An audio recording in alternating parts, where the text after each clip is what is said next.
Buenas tardes, bienvenidos todos los que habéis venido, todos y todas las que habéis venido. Bueno, es una alegría ver de nuevo lleno el Salón del Caun, porque después de la pandemia nos ha costado recuperar la asistencia, la presencia, porque hemos hecho muchas cosas online y nos ha costado recuperar esta presencia. Es una alegría ver el salón lleno de nuevo. Así que gracias por haber venido y gracias a los ponentes que van a presentar el libro y a hablar sobre él. Voy a presentar, aunque no haría falta, creo que los dos son muy suficientemente conocidos y reconocidos como especialistas en el mundo árabe y musulmán. No obstante, voy a presentarlos, a recordar.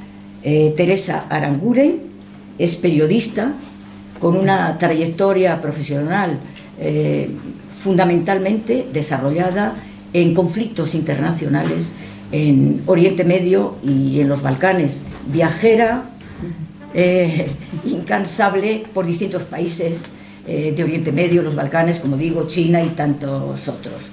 Ha ejercido como corresponsal y responsable de la sección internacional de distintos medios durante años. Empezó con Mundo Obrero del Partido Comunista de España y luego en otros medios como El Mundo, el Independiente, Interview, Telemadrid, me dejaré cosas.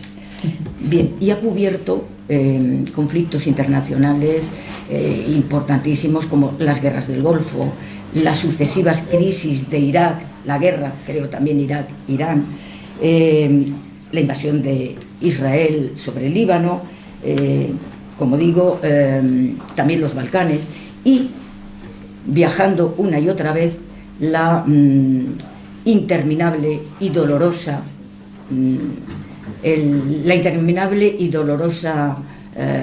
guerra y conflicto palestino-israelí, que parece no tener fin. Autora, por cierto, una de las primeras mujeres en ejercer como corresponsal en conflictos internacionales. Había otras antes ya, pero bueno, sí. Lo que pasa es que cuando estuve en Teherán, pues dio la casualidad de que solo éramos dos, una fotógrafa, no dio la casualidad, no había mujeres nada más que una fotógrafa libanesa y yo, en esa circunstancia. Ya, bueno, de lo que había leído. Bueno, creo que ya en los años 2000 también ejerció los servicios informativos de Telemadrid. Sí, sí. Pero era la buena época de Telemadrid, nada que ver. Hay que aclararlo siempre, porque ya me lo ha tenido numerosos premios y reconocimientos a esa labor periodística. Yo destacaría, por resumir un poco y no alargarnos demasiado en esto, el premio de la Asociación de Mujeres Profesionales de los Medios de Comunicación. Tiene distintas publicaciones individuales y colectivas sobre Palestina, con el título Palestina, el hilo de la memoria, Olivo roto, escenas de la ocupación, Contra el olvido, una memoria fotográfica de Palestina antes de la Nakba. Este creo que es una obra conjunta. Esa es conjunta, sí. Sí. Faltarán cosas, pero bueno, un poco en síntesis, no hay que alargarse tampoco en esto. Walid Saleh nació en Irak, hizo sus estudios, su formación en Irak y en Bagdad. En 1978, por motivos políticos, abandonó Irak y vivió y trabajó unos años en Marruecos como profesor, corresponsal también de diarios árabes, y en 1984 se trasladó a España definitivamente, yo creo, ¿no? Me rectificáis si hay alguna cosa que no es así. Y desde 1984 trabaja, por supuesto, aquí, de forma continuada. No hace falta decir que tanto uno como otro, y Walid, por razones obvias, buen conocedor del mundo árabe y musulmán, claro, y una autoridad reconocida en este campo. Es licenciado en Filología Árabe por la Universidad de Bagdad, licenciado en Filología Hispánica por la Universidad de Valencia, donde ejerció como profesor en la Escuela de Idiomas, profesor de árabe, en la Escuela de Idiomas de Valencia, y es doctor en estudios árabes e islámicos por la Universidad Autónoma de Madrid, donde ha ejercido durante años la docencia hasta su jubilación reciente, bueno, hasta el año pasado. En este momento es profesor honorífico del Departamento de Estudios Árabes e Islámicos de la Universidad Autónoma. Walid es autor también, claro, de varios libros en árabe y en español, libros como Siglo y medio de teatro árabe, El ala radical del Islam, El Islam político, realidad y ficción, Libre pensamiento Islam, Amor, sexualidad y matrimonio en el Islam, El Islam político, génesis y evolución. Ha traducido la obra de numerosos autores del árabe al español y viceversa. Entre otros, ha traducido la obra de Gabriel García Márquez al árabe. Es además compañero de Europa Laica, esto me gusta también decirlo. Bueno, antes de darles la palabra, quiero decir que este es un acto que está dentro de las actividades y charlas que mensualmente organizamos conjuntamente entre el CAU, el Club de Amigos de la UNESCO de Madrid, y Europa Laica, en cuanto a cuestiones y temas que compartimos, como es la defensa de los derechos humanos, entre ellos la libertad de conciencia y el laicismo, o los derechos y la igualdad de las mujeres, es decir, el feminismo. Y de eso va este acto de hoy, la presentación de este libro de Walid. De una manera sucinta, no quiero extenderme más, puesto que ellos son los que van a hablar, ellos sí que saben. Diré que Walid, en este libro titulado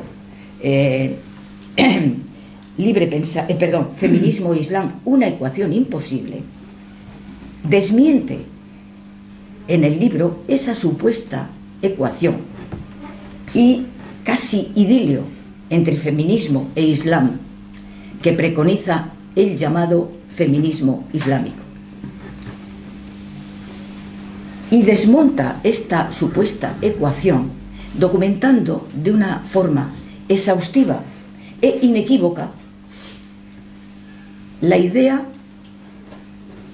que la doctrina del Islam y la práctica, la idea que sostiene, es decir, la inferioridad de las mujeres y el sometimiento a los hombres. Es un libro para leer despacio, porque contiene mucha información, bien estructurado en capítulos que ofrecen distintas perspectivas y aspectos del tema.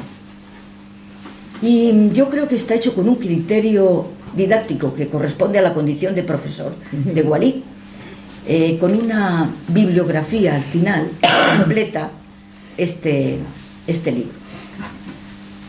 Yo creo que es un libro excelente que nos va a servir para profundizar y mejorar nuestro conocimiento sobre el tema, más allá de los 4 lugares comunes que muchas veces manejamos, y aún peor, más allá del relativismo cultural con que a veces, de manera condescendiente, tratamos desde nuestro ámbito occidental y a veces de la izquierda, lamentablemente, esta cuestión.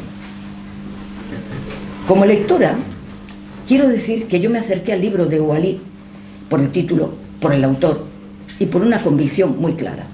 El feminismo no necesita tutelas, y menos de una religión, porque sabemos perfectamente que las religiones, las monoteístas, el Islam, el cristianismo, el judaísmo, han sido, también las otras religiones, pero fundamentalmente las monoteístas, han sido las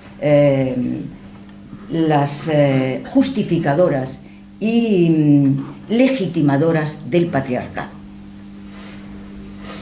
Y precisamente esto se ve perfectamente en el libro de Walid que vemos hoy. Y nada más. Walid, muchas gracias por el libro y ahora mismo os voy a dar la palabra para que intervengáis. Yo creo que primero Teresa, no sé si 20 minutos, cada uno, como queráis organizaroslo. Creo que no hay que... Y luego, bueno, todo lo que queráis decir, intervenir y preguntar. Teresa, cuando quieras. Bueno, pues muchas gracias, María. Y a mí me pasa también lo mismo, que ver la sala llena me da una alegría estupenda, vamos, no todo está perdido. Y que necesitamos un poquito de moral a veces, ¿verdad?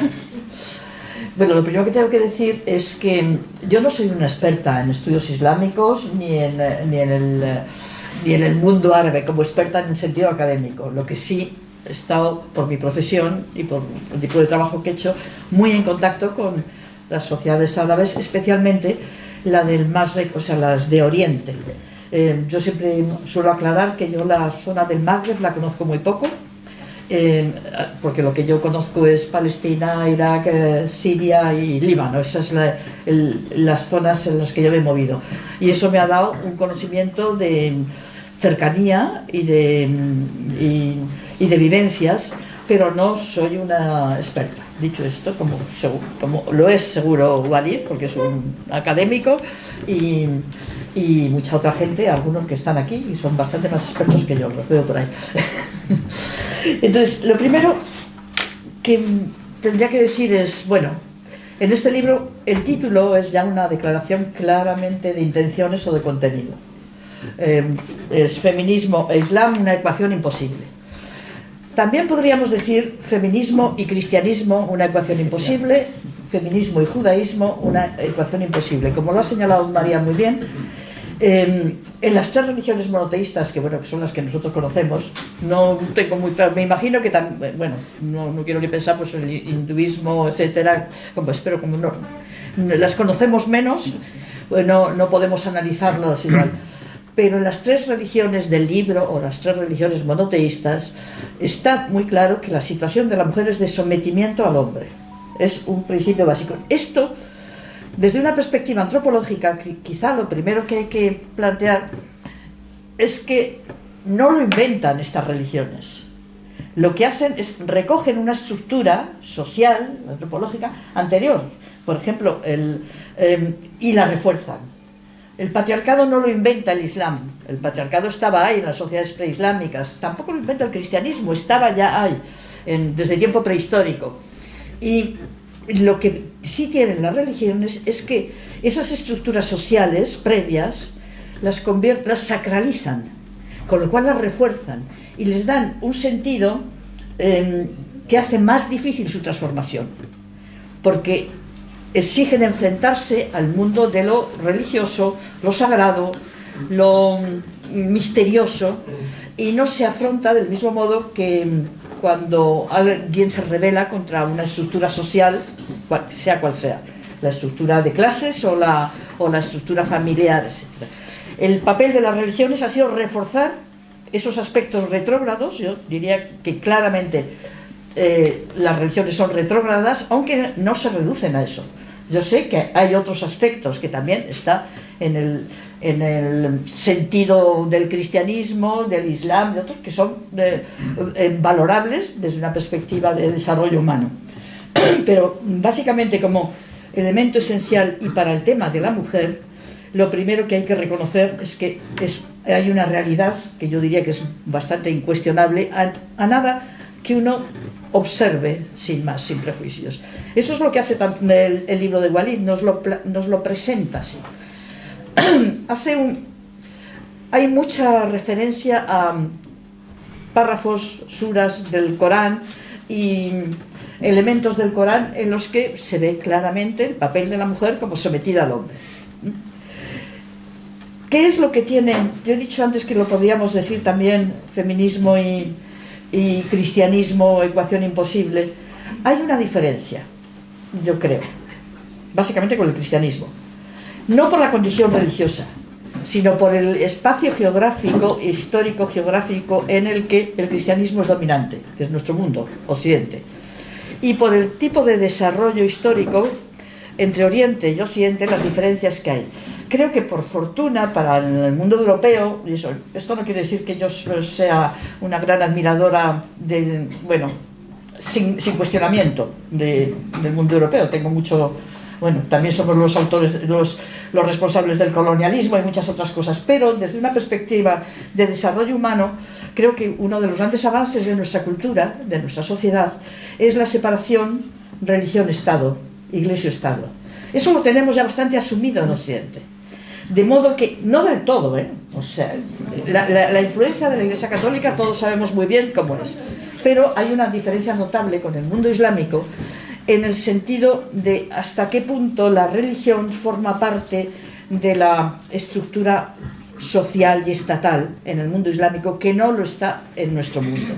Por ejemplo, en nuestro mundo, en la sociedad capitalista es mucho más atea o no creyente, o que por ejemplo, ya lo tenemos que lo fueron las sociedades comunistas del este, y no hay más que ver el desarrollo de esto.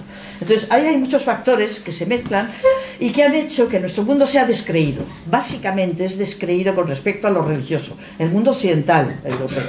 Lo cual no quiere decir que no tengamos ahí detrás, en nuestro bagaje cultural y emocional, etcétera, muchísimos elementos que provienen del mundo cristiano. Yo siempre me he definido como atea, pero soy muy consciente que soy una atea que provengo del cristianismo. O sea, entonces, creo que tener en cuenta esta visión, que en el caso del libro de Walid es clara, contundente y radical.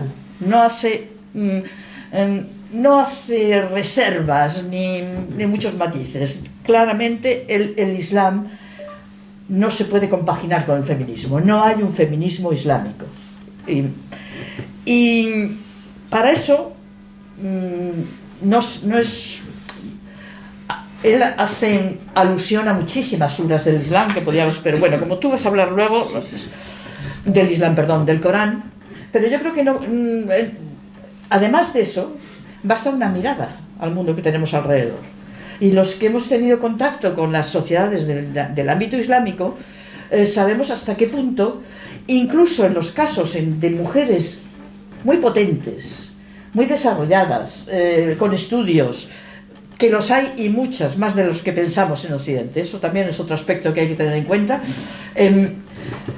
hay siempre este trasfondo patriarcal de que su papel como mujeres está en ayudar al hombre, apoyar al varón, los varones de la familia, evidentemente, y no ejercer por encima de él.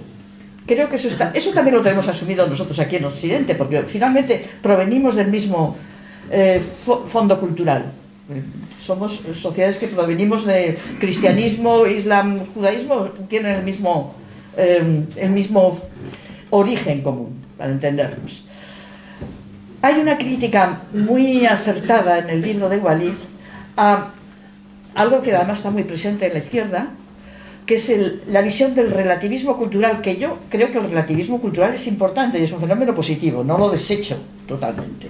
Pero al aplicarlo al tema de la condición de la mujer en el mundo islámico, en eso y en otras cosas, pero básicamente al tema de la mujer, se convierte en una especie de ceguera que impide ver la auténtica dimensión del sometimiento, de la opresión, en unos casos de la crueldad del trato también. Todo depende luego de grados, de tipos, de diferencias geográficas, porque no es lo mismo, qué sé yo, la sociedad libanesa que la saudí.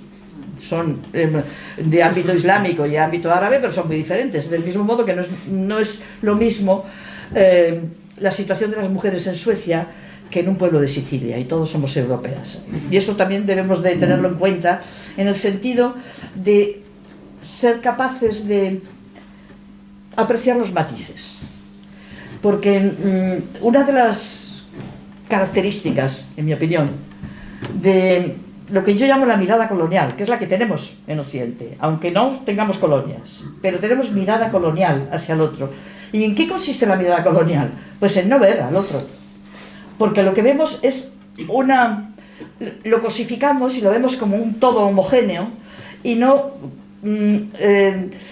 vemos la complejidad la diversidad de la condición humana de eso que llamamos, por ejemplo, mundo islámico. Pues hay muchas diferencias, aunque haya un elemento común, lo mismo que en nuestro mundo, pero generalmente tendemos a verlo como un bloque. Eso forma parte de nuestra mirada colonial, de nuestra incapacidad de ver en el otro alguien con la misma condición humana que nosotros. O sea, eso explica, pues, por ejemplo, a lo mejor me está saliendo esto, estoy haciendo hincapié en esto porque estoy leyendo ahora mismo un libro de un autor israelí que me han pedido que haga un comentario en una tertulia de internet de un gran escritor israelí que es Amos Oz, ¿no? Que le dieron el premio y es un estupendo escritor, no hay duda, pero me está costando muchísimo leerlo, es una especie de diario. ¿Por qué? Porque no aparece, está hablando desde Jerusalén en los años 30 y no aparece un palestino hasta el momento, yo voy ya por la página 300 casi, y no aparece un árabe. Es que no los ha visto, no los ha visto. Y eso, que en este caso es muy descarado y además a mí me produce un desazón porque es un gran escritor, está muy reconocido, se le considera el campo de la paz, madre mía. Eso está presente en gran parte de los análisis que desde Occidente hacemos de las sociedades de los otros. Pero el relativismo cultural, que yo creo que es una posición válida en ese sentido, en el sentido de no sentirse en la posesión de la realidad, de la verdad, no tanto de la verdad, sino de así son las cosas. La naturaleza de las cosas es esta, es decir, la que nosotros pensamos que es la naturaleza de las cosas. Ese relativismo cultural que combate esta visión, en la que nos creemos la medida de todas las cosas como occidentales, no nos puede llevar a no ver, porque es otra forma de mirada colonial, las tremendas injusticias, las atrocidades y los límites de, por ejemplo, el Islam como estructura social. No tanto defectos, sino las barreras que impiden que desde una perspectiva islámica se pueda desarrollar un pensamiento feminista auténtico. Diría, como he dicho al comienzo, lo mismo del cristianismo. Lo cual, aquí enseguida hay que meter un matiz, no quiere decir que no haya mujeres musulmanas feministas, mujeres cristianas feministas y mujeres judías feministas. Que no es lo mismo que el feminismo islámico, porque finalmente el feminismo, como todo sistema ideológico, como todo sistema de pensamiento, no es estático, es un proceso. O sea, el proceso de toma de conciencia de las mujeres occidentales, de liberación de las mujeres occidentales con respecto a su sociedad patriarcal, no se produce de la noche a la mañana, en un momento dado, es un proceso, y en ese estamos. Y como todo proceso tiene avances y retrocesos. Y bueno, yo no sé si no estamos en un momento de retroceso, a veces, no sé si es una cuestión de edad, que lo veo todo bastante negativo a veces, pero me parece que a veces podemos estar en un momento de retroceso, que ha pasado muchas veces en la historia. Y en este sentido, el libro de Walid hace una radiografía de este relativismo cultural por el que somos muy tolerantes con las actitudes discriminatorias, opresivas de la mujer en las sociedades islámicas. No vaya a ser que estemos aquí actuando desde una perspectiva colonial. Desbrozar eso yo creo que es muy importante, porque tener conciencia de que desde nuestro mundo, desde el lado de acá del Mediterráneo, desde Occidente, vemos el mundo con unos anteojos totalmente etnocéntricos, y eso es, para mí me parece que es incuestionable, no quiere decir que nos tengamos que poner otros anteojos tan relativistas que admitimos lo que mucha gente, muchas mujeres, muchos hombres en el mundo árabe islámico no aceptan.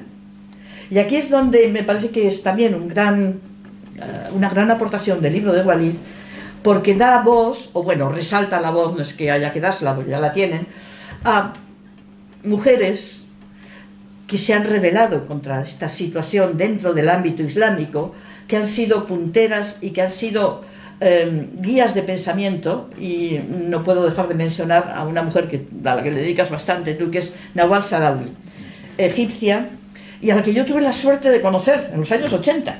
Sí. Bueno, y me impresionó, es una mujer poderosísima, con una personalidad y con una libertad de pensamiento que eso es importante tenerlo en cuenta. Es un mundo en el árabe islámico en el que claramente la mujer está sometida al hombre, pero eso no quiere decir que no haya situaciones y casos en los que aparecen mujeres muy poderosas, no solo ahora, sino también a lo largo de la historia, y con una gran libertad de comportamiento. Nawal Saadawi, yo me acuerdo que en las conversaciones que tuve con ella, eran los años 80, y fue en un estupendo congreso de pensamiento árabe, el pensamiento árabe y occidental, que se organizaba aquí en España, itinerante, o sea que es que se empezaba en Málaga y se terminaba en Córdoba, me parece. Bueno, fue maravilloso eso. Y ahí tuve la suerte de conocer a Nawal, y yo me acuerdo que en las conversaciones ella era muy crítica con el feminismo occidental y con la visión del problema de la mujer árabe o islámica desde la perspectiva feminista occidental. Y ella, recuerdo que en aquellas conversaciones marcaba siempre mucho: la cuestión es la estructura patriarcal, y esa no se dan cuenta las mujeres occidentales, que la tienen también. El tema está en una estructura de familia patriarcal que nos viene, esa estructura, desde tiempo prehistórico, y en la que está establecida claramente la situación de sumisión. Luego hay grados de sumisión de la mujer con respecto al hombre. En esta estructura patriarcal, por ejemplo, en el Oriente Próximo, que es la zona que yo conozco más, no es algo que afecte solo a los musulmanes, a las familias musulmanas. Yo he visto familias cristianas. Sabéis que tanto en la zona de Siria, Líbano o Palestina hay una presencia importante de cristianos árabes, de familias cristianas.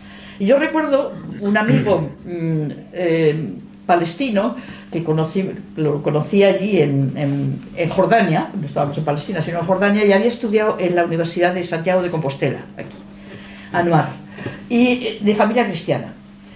Y un día, hablando, tenía varias hermanas, una que vivía en Palestina, en Nablus, pero él estaba... Y una de las hermanas estaba saliendo, él lo sabía, con un chico musulmán, lo cual no es que estuviera totalmente prohibido, pero no estaba bien visto, podía crear problemas. Y hubo un momento que él, así como cayendo en la cuenta, dijo: Dios mío, no quiero ni pensar, mi hermana puede pensar que yo a lo mejor la tendría que matar por estar saliendo con un musulmán. A lo mejor me tiene miedo. Es que fue como una toma de conciencia.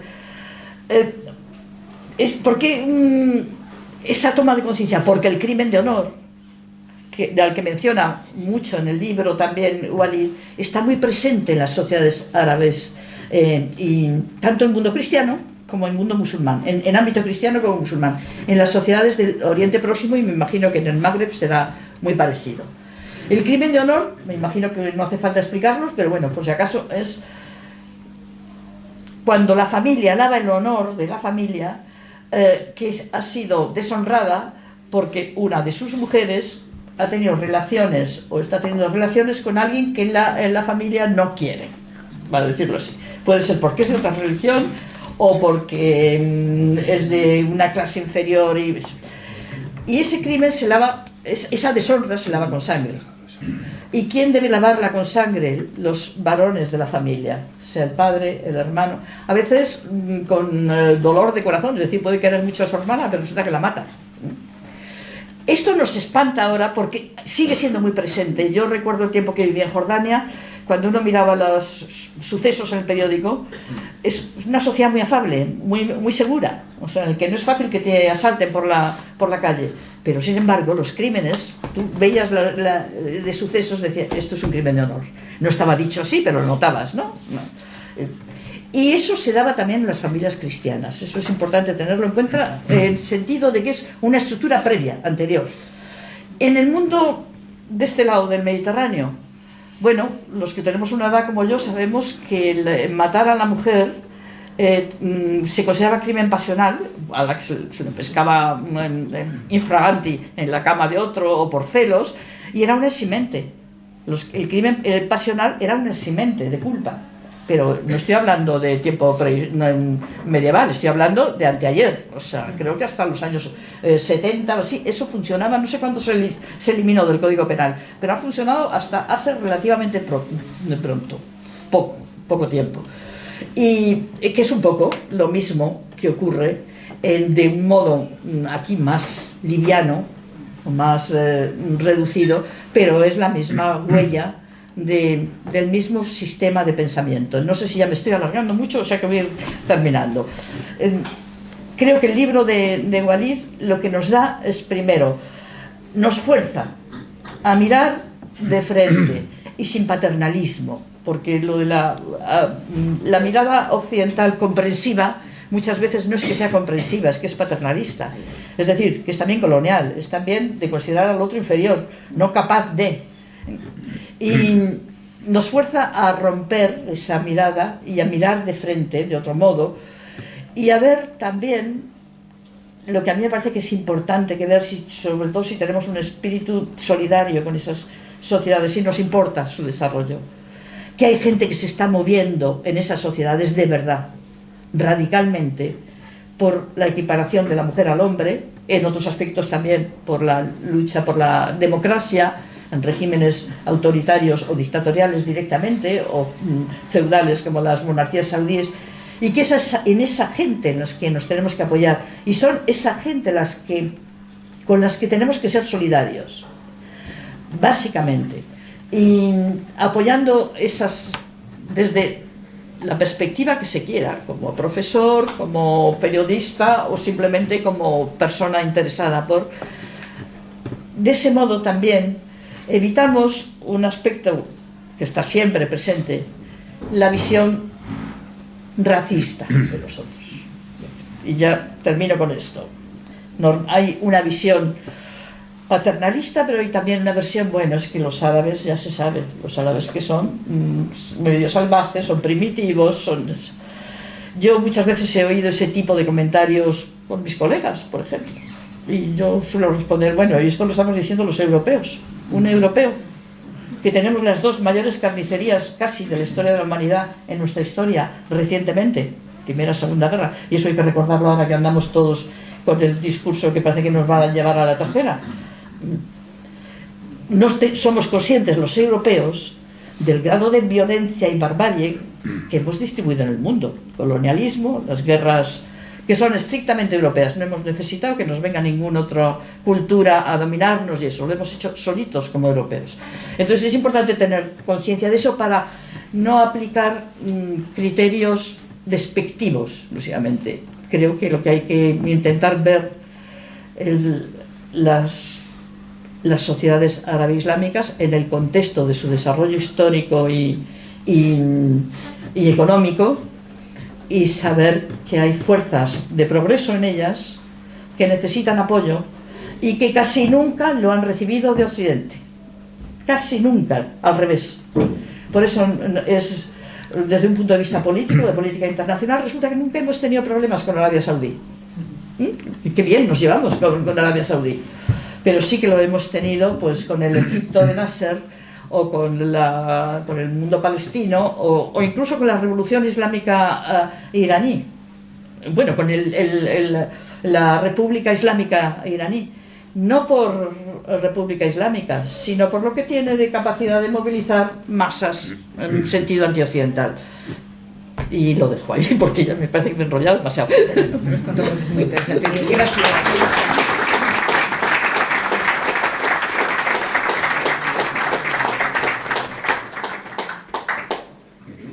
Bueno, pues Walid, ahora te toca a ti cuando quieras. Muy bien, muchas gracias María, bueno. Muchas gracias Teresa, muchas gracias al público, y muchas caras conocidas y otras no, así que bienvenidos todos. Voy a hablar en primer lugar el porqué de este libro, Feminismo e Islam, una ecuación imposible. Realmente este tema, el feminismo islámico, se ha convertido hoy en día en una ideología. en una forma de pensar y en una forma de hacer academia, porque tenemos en la universidad una gran cantidad de libros, profesoras, profesores, que están continuamente trabajando sobre este tema, defendiéndolo y convirtiéndolo como la única forma, la única manera para la emancipación de la mujer árabo-islámica. Y a mí me choca muchísimo porque muchas veces me he preguntado qué es lo que leen estas personas. No leen lo mismo que leo yo, está clarísimo, porque yo conozco muy bien las fuentes fundamentales del Islam, el desarrollo del Islam, la historia del Islam, los ulemas del Islam, las grandes figuras del Islam, y sé perfectísimamente qué opinan, cómo actúan, cuáles son sus textos, cuáles son sus libros. Por esta razón he pensado que es importante poner los puntos sobre los is, como se dice, y aclarar este tema, especialmente para el público en general, pero particularmente para esas personas, hombres y mujeres, que están totalmente a favor de esta ideología, de esta tendencia. Yo estoy totalmente de acuerdo con Teresa, que el feminismo no caben etiquetas. No podemos decir feminismo islámico, feminismo cristiano, judío, feminismo de fronteras, feminismo negro, porque están todos estos tipos de feminismos están y tienen sus defensores. Pero para mí el feminismo es un movimiento laico universal. Por lo tanto, no entiendo sinceramente, y además partiendo del Islam es muy difícil casar estos dos conceptos. Volviendo a los textos fundacionales del Islam, pues son libros, el libro sagrado del Islam, el Corán, y la vida del profeta. Han pasado 14 siglos. Incluso hay ulemas musulmanes muy considerados. Piensan que este libro, sobre todo el Corán, fue revelado para un pueblo analfabeto y les habló con su mentalidad de analfabeto. Entonces, ¿cómo podemos decir hoy en día, como dicen muchísima gente, muchísimos musulmanes hoy en día, piensan y defienden la idea de que el Corán es un libro para todos los tiempos y todos los lugares? Y no cabe ahí un cambio de una coma ni de un punto. Esa es una cosa absurda, totalmente absurda. Incluso desde cualquier punto de vista es imposible. La vida se desarrolla, evoluciona, cambia. Eso no se puede, porque además, desde el punto de vista del feminismo, de la mujer, pues yo he procurado sacar todo lo que significa, todo lo que aparece en el Corán de referencias en la vida del profeta. Y la verdad es que es muy difícil, muy complicado. Estoy también de acuerdo con María y con Teresa en relación con el Islam. Ha tomado muchísimas cosas del cristianismo y del judaísmo. Y las tres han tomado, pues desde la época sumeria, la religión ha sido una especie de cadena que ha ido desarrollando, y cada religión ha ido añadiendo matices sobre lo que había heredado. La mujer, sin duda, que está fatal, está mal en todas las religiones, ya no solo las monoteístas, también lo que has mencionado antes, cómo es tratada en el budismo, por ejemplo, y otras muchas religiones. Es lo mismo. Entonces, esto es un elemento fundamental. ¿Cómo piensan los propios ulemas, los grandes sabios del Islam, consideradísimos incluso hoy en día? Un filósofo pensador como el Ghazali, el Gazel, conocido en las fuentes latinas, pues tiene una visión es vergonzosa, patética de la mujer. Clasifica a las mujeres en 10 tipos y a cada una le da un nombre de un animal. Una es rata, otra es cerda, otra es... en fin, la última es la buena, que es la oveja, que es aprovechable del todo. Y eso es uno de los grandes ulemas que hoy en día es consideradísimo por parte de los islamistas y no puedes criticarlo ni mucho menos. Y como él, decenas y decenas. Eso es clásico, pero venimos ahora a la actualidad. Da igual sean suníes que chiíes. En Arabia Saudí encontramos ulemas también con la misma visión y encontramos también en los chiíes. Khomeini, hace un momento ha salido su nombre.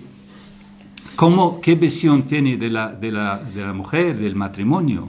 Es que tiene unas referencias que te ponen los pelos de punta.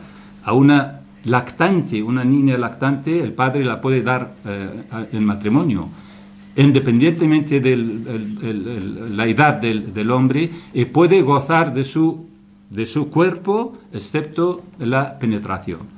Eso lo dice el Khomeini en un libro documentado. Y lo mismo lo repite el Sistani en Irak, otro gran ulema del Islam chií. Y lo mismo dicen el Qaradawi, recientemente muerto, fallecido, tiene una visión terrible de la mujer, tema de la ablación sexual, él la aprobaba.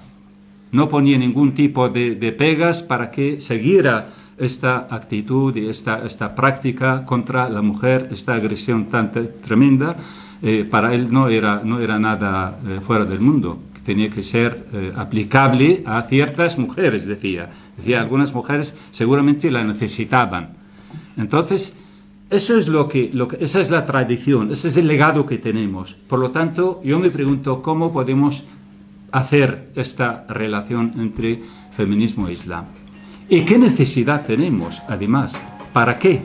¿Para qué yo tengo que volver a un libro de 14 siglos para sacar referencias cuando tengo decenas y decenas de ideologías modernas, actuales, que me pueden servir, independientemente de sea derecha o izquierda, nos pueden servir para emancipar a la mujer, para ayudar a que haya democracia, porque el tema de la democracia está detrás de todo esto.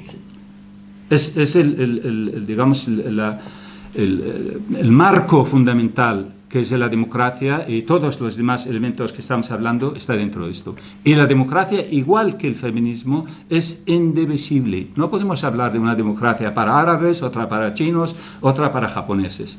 La democracia es la democracia, o existe o no existe. No hay otra opción. Hoy en día tenemos el tema del pañuelo o del velo, que claro, el tema de Irán ha tenido un eco importante en el mundo, y hay gente que reduce todo lo que es la situación de la mujer al pañuelo. Piense que, bueno, porque a mí me han dicho algunos amigos de izquierdas, a mí no me molesta que una mujer lleve pañuelo, da igual, puede llevarlo, no es el tema así. No es que no me gusta o me gusta, o no me molesta o me molesta. Es que detrás del velo, porque es el aspecto visible de la situación de la mujer, porque detrás del velo hay un sistema totalmente represor contra la mujer, donde están las leyes, las normas, los códigos civiles, la presión social. Tenemos que pensar en el repudio. Hoy en día, lo ha dicho también Teresa, es decir, si en el mundo del cristianismo, del judaísmo, menos quizá, han sabido en cierta medida separar la religión de la política, las sociedades se han alejado de la religión en cierta medida, ha ido la religión a la esfera privada, pero el Islam no es así. En los países musulmanes, de mayoría musulmanas, que son 57 países de los 196 países en el mundo, 57 países son de mayoría musulmana. Y las leyes, no todas, pero muchas de esas leyes están en la vida diaria. Es decir, una mujer quiere divorciarse, no tiene derecho. Solamente el hombre tiene derecho. En Egipto, hasta el año pasado, lo denunció Sisi, siendo un militar que no es demócrata ni mucho menos, pero el día de la policía él denunció una situación del repudio de las mujeres, el repudio oral. Existe el repudio oral ahora en Egipto y en otros muchos países. Simplemente el hombre está en la cafetería o en el bar, está tomando una cerveza o tomando un café, se enfada y resulta que pronuncia el divorcio contra su mujer. Y la pobre mujer está en su casa, ni siquiera se entera ni sabe lo que está pasando. A lo mejor está preparándole la comida al energúmeno del marido o le está lavándole la ropa y él la repudia simplemente por otras razones, porque se ha enfadado con un amigo o ha tenido algún problema. Y todavía esto en Egipto existe hoy en día. Además, se pronuncia repudio 3 veces, ya es legal, ya no hay forma de volver marcha atrás. Es decir, el día siguiente va a los juzgados y lo registra. Sí se estaba denunciando esta circunstancia y el Azhar, la máxima autoridad religiosa de Egipto, se le echó encima, diciendo quién era Sisi para cambiar lo que Dios nos ha dado a los hombres de privilegios. Esa es la ley divina y este hombre quiere cambiar la ley divina por la ley humana.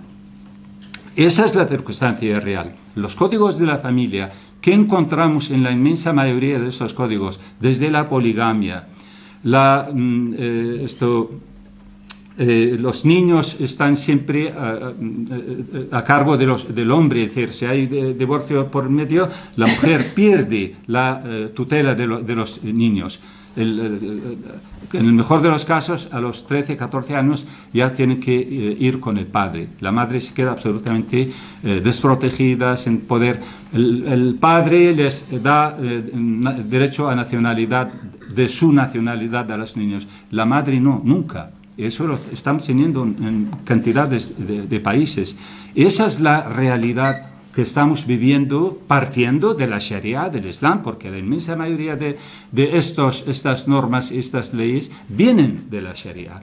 Por lo tanto, yo siempre me he preguntado, no sé qué leen mis compañeras y compañeros que están a favor de este feminismo islámico y además con una defensa absoluta y total, no admiten otra cosa. Han nombrado a Nawal Saadawi, Wasila Temzali y cantidades de mujeres que están luchando en el mundo árabe, no desde el feminismo islámico, sino desde el feminismo a secas, pero están absolutamente desacreditadas aquí. Aquí las consideran como quinto columnistas, como gente de Europa, personas que no tienen nada que ver con sus sociedades. ¿Cómo no van a tener con sus sociedades? Esas son las que realmente han luchado toda la vida y han estado enfrentándose a los poderes políticos, sociales. A Nawal Saadawi la han asesinado de muerte muchas veces. La han amenazado, no sé qué he dicho. La han amenazado de muerte, han quemado sus libros. Barbaridades han hecho con ella. Y lo mismo con Wasila Temzali, con la tunicina Ulfa Yusuf, que fue directora general de la Biblioteca Nacional, simplemente porque había tomado un dicho del profeta y lo puso como título del libro. Carentes de razón y de devoción. Eso es un dicho del profeta. Las mujeres se carecen de razón y de devoción. Entonces, claro, ella le quema la sangre este tipo de frases y de palabras. Entonces lo tomó y lo utilizó como un título de un libro y bueno, se le ha caído, por poco la matan también. Estuvo durante un tiempo andando con guardaespaldas. Entonces esa es la realidad de estas sociedades y cuando queremos realmente torcer la verdad, torcer la realidad que están viviendo las mujeres en esos países, con argumentos alejados de la posibilidad de que sea una herramienta, un instrumento para luchar contra esta tradición. Es decir, todo lo contrario, deberían estas mujeres luchar contra esta tradición para poder liberarse, para poder...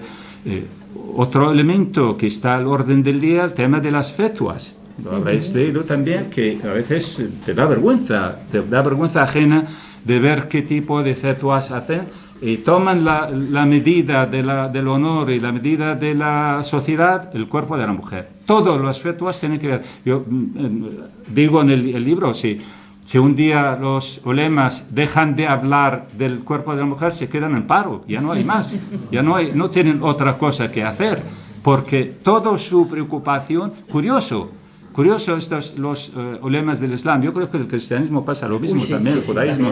Es decir, en público, en público odian a la mujer, la detestan, pero en privado la aman, y sobre todo en la cama.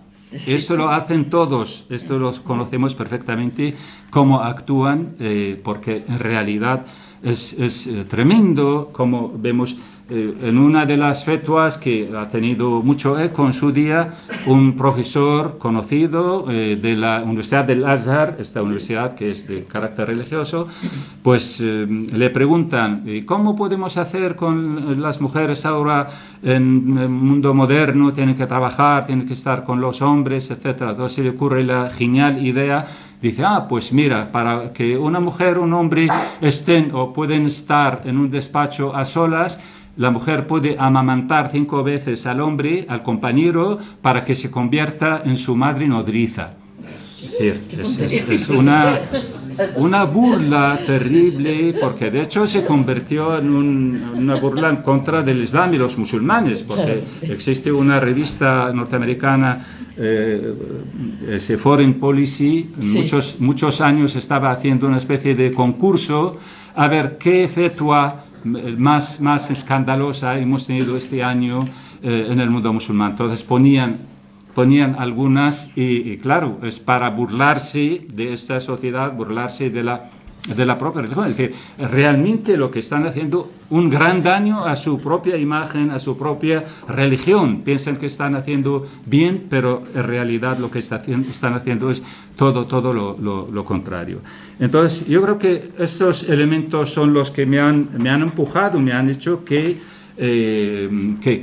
redactara este libro. Incluso han salido algunas informaciones, algunos análisis o reseñas que han hecho, decir que el Walid ha escrito el libro con rabia. Y yo creo que no están muy alejados de la verdad, no están muy equivocados, porque me da mucha lástima y he puesto algunas cosas que son un poco vulgares en cierta medida, porque digo, esta gente, esas personas que están en defensa del feminismo islámico no saben qué defienden, y además como no tienen sobrinas, hermanas, familia en estos países, porque yo sí tengo y sé qué problema tienen, cómo las persiguen, cómo las insultan en la calle simplemente por no llevar el pañuelo. Y como decía yo, al fin y al cabo el pañuelo no es más que el aspecto visible de un sistema represor que lleva una gran cantidad detrás de elementos, de actitudes, de formas, de pensamiento,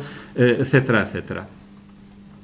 El retroceso que hace, es decir, eso todavía molesta más, porque una persona como yo, con mi edad, con mi experiencia, con mis conocimientos, de dónde vengo, de Irak, Marruecos, etcétera, hemos visto otra cosa distinta. Es decir, y seguro que Teresa también lo habrá visto, en los años 70 y todavía antes, los 50, 60, el mundo árabe, yo en la universidad no tenía compañeras con pañuelo. No estoy en contra del pañuelo, excepto cuando es obligación, cuando te obligan.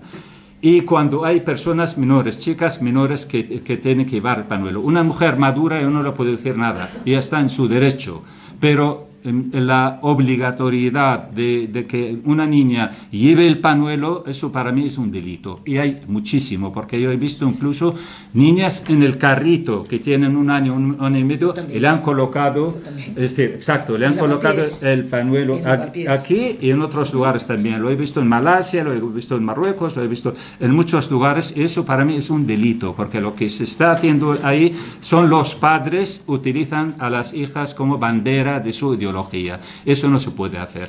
Eso no se puede hacer, porque para mí es un auténtico delito. Ahora, una mujer madura, ella está en su derecho a que haga con vida lo que quiera, que se lleve el pañuelo o no lo lleve. Eso es absolutamente normal. Pero en realidad lo que ocurre es otra cosa. Lo que decía antes, en los años 50, 60, yo en la universidad en los años 70 no tenía apenas compañeras con pañuelo.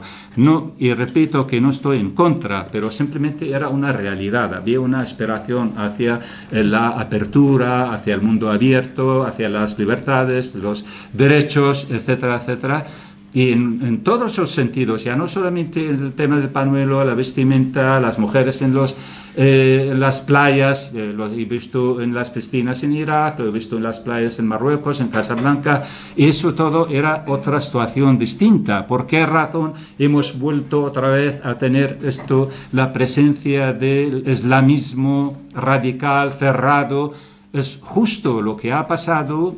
Y estoy totalmente también de acuerdo con las compañeras en que el papel, lamentablemente, de las potencias del Occidente no ha sido de lo mejor posible, sino todo lo contrario. Es decir, la propia revolución islámica en Irán, porque tiene mucho que ver, es un punto, digamos, fundamental para todo este cambio. La derrota de los árabes del año 1967 primero y después en el 79, la revolución islámica ha traído a la esfera pública al islamismo, el islam político. No estamos en contra del islam como religión siempre y cuando se practique en el mundo, en lo privado, en tu ámbito privado, pero cuando llega al ámbito público se impone. Desde luego esto hay que rechazarlo con toda la fuerza posible. Eso es lo que ocurre hoy en día. Desde hacía muchísimo tiempo en los países de mayoría musulmana hay una imposición. Es decir, en Ramadán nadie puede romper el ayuno, comer en público, porque enseguida, si no te pegan, te detienen, te meten en la cárcel, te ponen una multa, etcétera, etcétera. Si tomas un vaso de vino, eres maldito, te insultan y te miran mal.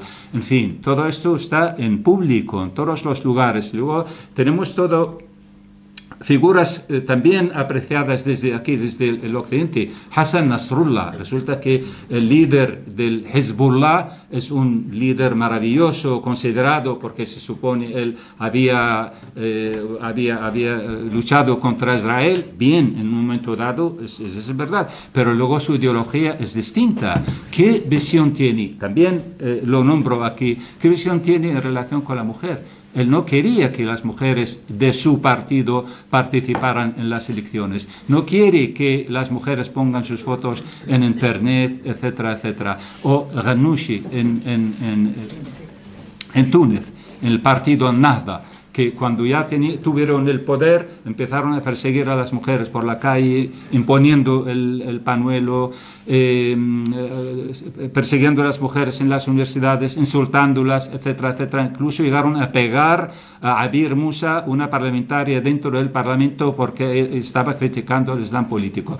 Y el feminismo islámico realmente es hijo o hija, no sé si es femenino o masculino, del Islam político. Este Islam político que se ha hecho con la esfera pública en muchísimos lugares, y desde luego no es la mejor opción para el mundo árabe islámico, ni mucho menos. Yo creo que especialmente por la variedad que hay en Líbano, que conoce bien Teresa, hay 18 diferentes confesiones y grupos étnicos y religiosos. Y todas las leyes y las normas están adoptadas a estos grupos. Es decir, tienen un tribunal para los chiíes, otro para suníes, otros cristianos maronitas, otros cristianos católicos. Es una cosa terrible, terrible. Y esto ha hecho fundamentalmente fracasar la política del Líbano y están casi a punto de desaparecer como país. Y esta situación lo ha repetido en Irak. Han transportado una experiencia absolutamente fracasada en el Líbano y la iban a aplicar en Irak. Irak, otro país también fracasado y está a punto de ir al abismo. Entonces, esta es la realidad que duele, esta es la realidad que realmente preocupa, y creo que desde las sociedades, hombres y mujeres tienen que luchar contra todo esto. Además, el tema de la mujer no solamente se refiere a las mujeres, no están solas ellas, tienen que luchar por sus derechos, porque sus derechos también son los derechos de los hombres. Es decir, estamos viviendo en sociedades donde hombres y mujeres tenemos que tener totalmente una cooperación para poder llegar a un sistema democrático, para mí fundamentalmente, porque el tema del feminismo también entra dentro de lo que es la democracia. Desde luego, si hay democracia, esos temas desaparecen de una forma automática. Bien, pues yo creo que me quedo aquí. Luego, si hay preguntas, dudas, pues... Yo creo que sí. Creo que sí. Walid, muchas gracias.